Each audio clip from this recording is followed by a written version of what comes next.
ఇవే ఇవే జీవన తరంగాలు, ఇవే ఇవే జీవన తరంగాలు, జీవన తరంగాలు. కానీ నాకేమనిపిస్తుందో తెలుసా నాన్న, ఎలాగో నువ్వు నా వేలు పట్టుకొని నన్ను పడిపోకుండా నడిపించిన జ్ఞాపకాలే లేవు. కానీ నువ్విప్పుడు చేసే అప్పుల అడుగుజాడల్లో నన్నెక్కడ నెట్టేస్తావోనని తలుచుకుంటేనే భయంగా ఉంది నాన్న. అలా ఎందుకు చేస్తానమ్మా, అస్సలు చేయను. ఇకపై అప్పులే చేయను. అబద్ధాలు చెప్పకు నాన్న. నువ్వు నా కూతురువమ్మా, నేను నిన్ను ఎంతగానో ప్రేమిస్తున్నాను. అలా చెప్పకు, నాకలా ఏమనిపించడం లేదు. నాకేమైనా అయితే నిజంగానే నీకు బాధ కలుగుతుందా? అయితే నేను అప్పు తీర్చేదే లేదు. ఎవరో ఫైనాన్స్ వాడు వచ్చి నన్ను ఇబ్బంది పెడతాడు అన్నావు కదా, ఇబ్బంది పెట్టనివ్వు. మహా అయితే ఏం చేస్తాడు, మా కాలేజ్కి వచ్చి నా చుట్టూ చేరి గొడవ చేస్తాడు, లేదా నా మొహం మీద యాసిడ్ పోస్తాడు. నేను వికారంగా అయిపోతాను. లేదా రౌడీల్ని పంపించి నన్ను కిడ్నాప్ చేయిస్తాడు. ఓకే, పర్వాలేదు. నువ్వు నిజంగానే బాధపడితే నాకు చూడాలనుంది నాన్న. ప్లీజ్ అమ్మా, వాడితో ఆటలొద్దు. నా వల్ల నీ జీవితం నాశనం అవ్వకూడదు. నీకు ఫీలింగ్స్ ఉన్నాయా నాన్న? ఏ కూతురికైనా ఏదైనా ప్రమాదంలో ఉంటే మా నాన్న చూసుకుంటారని భరోసా ఉంటుంది. కానీ మా నాన్న ఎప్పుడు ఏ ప్రమాదం తీసుకొస్తాడా అని నాకు భయంగా ఉంది. అమ్మా, ఇకపై నేను బాధ్యతగా ఉంటాను. నాన్నగా ఎప్పుడు భరోసా ఇవ్వలేదు. పైగా ఇప్పుడు నువ్వు చేసిన అప్పుకి నాకు ముప్పుందని భయపడుతున్నావు. సభాష్ నాన్న. ధైర్యాన్ని ఎలాగో ఇవ్వలేకపోయావు. నీ కప్పులిచ్చినవాడు నీ కూతుర్ని భయపెడితే చూడాలనుకుంటున్నావా? గ్రేట్ నాన్న, నువ్వు హ్యాట్స్ ఆఫ్. ఇకపై అప్పు చేయనని చెప్తున్నాను కదమ్మా. నేను మాత్రం నీ తండ్రిని కాదా? నా కూతురికి ఏం కాకూడదని చెప్తున్నాను. నాకేదైనా జరిగి నీలో చలనం వస్తే అది మంచిదే నాన్న. నన్ను మాత్రం డబ్బులు అడక్కో. నా దగ్గర లేవు, ఉన్నా నేనివ్వను. టిఫిన్ తింటావా? ఇప్పిస్తాను. వద్దు. సరే, మంచిది. అమ్మ కీర్తి, ఏంటి? నాకు ఇంకో ప్రాబ్లం ఉంది. చెప్పు. తిరిగి చూడొచ్చు కదమ్మా? చూడను. నాకు చాలా అసహ్యంగా ఉంది. నువ్వు బండి అమ్మేసి వచ్చాక నాకు మీ పైన ఉన్న కాస్త మర్యాద కూడా పోయింది. నువ్వు మారావు, ఇకపై తాగవని అనుకున్నాను. అంత బాగుంటుందని ఎంతో ఆశపడ్డాను. సరే, ఏదో చెప్తానన్నావు కదా, చెప్పు. ఇంట్లో ఒక్కడనే ఉంటాను. పొద్దు పేపరు టీవీ చూస్తూ టైంపాస్ చేయాలి. అయితే నేనేం చేయాలి? నాకిప్పుడు 55 ఏళ్ళు. అద్దాలున్నా సరిగా కనపట్టలేదు. పేపర్ చదువుతుంటే అక్షరాలు కూడా సరిగా కనపట్టలేదు. అబద్ధం కాదమ్మా, నిజంగానే సరిగా కళ్ళు కనపట్టలేదు.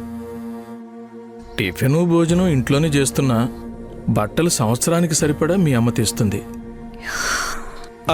మిగతా హెల్త్ ప్రాబ్లమ్స్ ఏమీ లేవు. అంటే స్పెట్స్ పాతవైపోతున్నాయి, కళ్ళు సరిగా కనపట్టలేదు.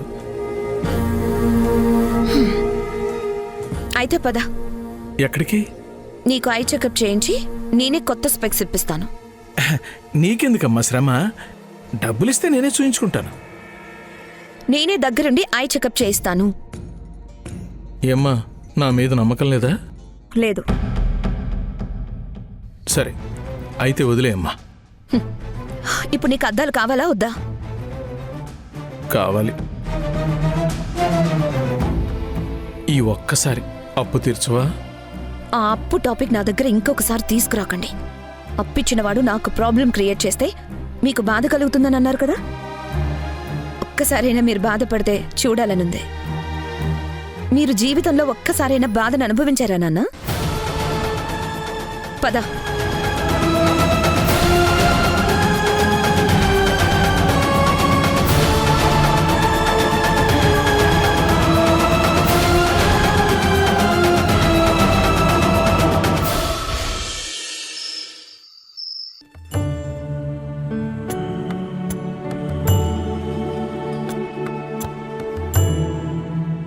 ఏమండి? ఏమండి, మిమ్మల్ని. ఏం చదువుతున్నారు? ఆఫీస్ పుస్తకమా? కాదు, తెలుగు సాహిత్యం.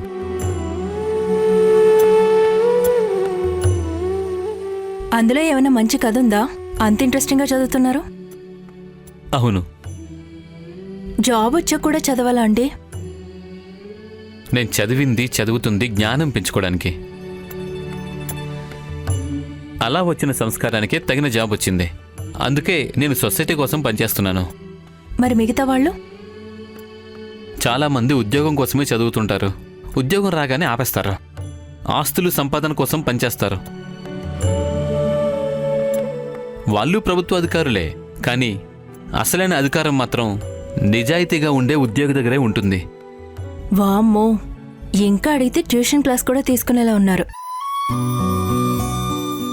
అయినా ఎప్పుడూ ఏదో ఒకటి చదువుతూనే ఉంటారు. మీకు చదవడం బోర్ అనిపించదా? అమ్మో, నాకు మా క్లాస్ పుస్తకాలు ఒక్కసారి చదివితేనే విసుగొచ్చేసేది. మా అమ్మ నాన్న నన్ను చదువురని సొంట అనేవారు. వాళ్ళకేమో బాగా చదివించాలని ఉండేది. కొడుకులు లేరు, ఉన్నది ఒక్క ఆడపిల్లని. బాగా చదివించి ఏ డాక్టర్నో ఇంజనీర్నో చేయాలని ఇంటర్లో ఉన్నప్పుడు చాలా టెన్షన్ పడ్డారు. కానీ నేను మినిమం ఎంట్రన్స్ ఎగ్జామ్లో కూడా క్వాలిఫై కాలేదు. ఇంజనీరింగ్ సీట్ రాకపోతే మా నాన్న నీలకంఠం గారి కాలేజ్లో మేనేజ్మెంట్ కోటాలో సీటు రిజర్వ్ చేసి పెట్టారు. నీలకంఠం గారికి తెలియకుండా సీటు బ్లాక్ చేసి పెట్టారు. తీరా చూస్తే నా ఇంటరే దొబ్బింది. 3 సబ్జెక్టుల్లో ఫెయిల్ అయిపోయాను. అమ్మయ్య అనుకున్నాను. చదువు అంటే అస్సలు పడదా నీకు? అలా ఏం కాదు. ఇంట్రెస్ట్ లేదంటే లేదు, ఉందంటే ఉంది. అందరిలాగా నేను కాలేజ్కి వెళ్లేదాన్ని. కాకపోతే నా క్లాస్మేట్స్ కంటే ఒక 2-3 సంవత్సరాలు సేమ్ క్లాస్లో కూర్చునేదాన్ని.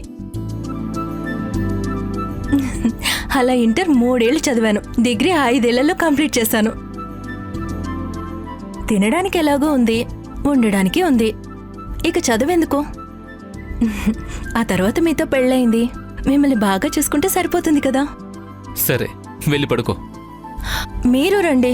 త్వరగా నిద్రపోతే రేపు ఉదయాన్నే త్వరగా లేద్దురుగాని, అప్పుడు చదువుకుందరు. నన్ను కాసేపు చదువుకోనివ్వు.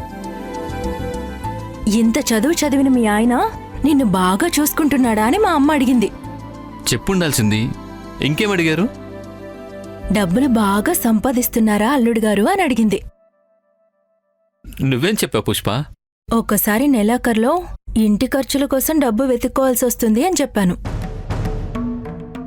కానీ మా అమ్మ అయితే మీ ఆయన పనిచేసేది ఇన్కమ్ ట్యాక్స్ ఆఫీస్లో, డబ్బు ఓటలో నీరూరినట్టు ఊరుతుంది అని చెప్పింది.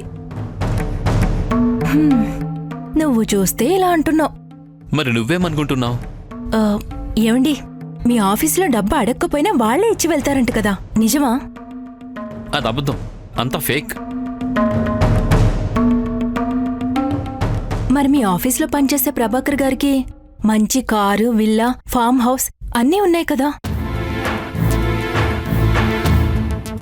ఆయన భార్య లేడీస్ అసోసియేషన్ బిల్డింగ్ కట్టడానికి 3 లక్షల డొనేషన్ ఇచ్చిందండి. తేరగా వచ్చిన డబ్బై ఉంటుంది, అందుకే ఇచ్చుంటారు. అయితే అప్పనంగా ఆదాయాలు వచ్చే అవకాశాలు చాలానే ఉంటాయన్నమాట. ఉంటాయి, కానీ నాకు ఇష్టం లేదు. అయితే వద్దులేండి. మీకిష్టం లేకపోతే నాకు వద్దు. నేను మాత్రం డబ్బేం చేసుకుంటాను. నాకేం కావాలో అది మీరు తెచ్చిస్తే చాలు. ఇప్పుడేం కావాలో మేడం గారికి అడిగితే కొనిస్తారా? ష్యూర్, అడుగడుగు. నిజంగానా? అయితే అడిగేస్తున్నాను.